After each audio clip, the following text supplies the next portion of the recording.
Huwag ka maninira ng tao para sa ikababango mo. May mga tao, no, ang akala nila, mas aangat sila kapag may ibinabagsak silang iba. Mas gaganda ang tingin sa kanila kapag may sinisiraan silang tao. Pero ang totoo, hindi ka bumabango kapag naninira ka ng kapwa. Ang bumabaho ay ang karakter mo. Napakadaling gumawa ng kwento. Napakadaling magkalat ng chismis. Napakadaling baluktutin ang totoo. Pero ang tanong, kung talagang magaling ka, bakit kailangan mong manira para mapansin?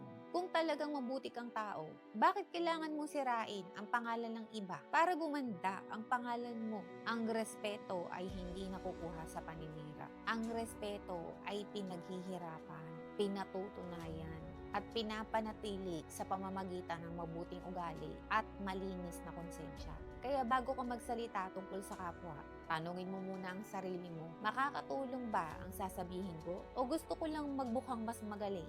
Pwedeng makalimutan ng tao ang sinabi mo. Pero hindi nila makakalimutan ang ugaling ipinakita mo. At walang taong tunay na bumabango sa paninira ng ibang tao.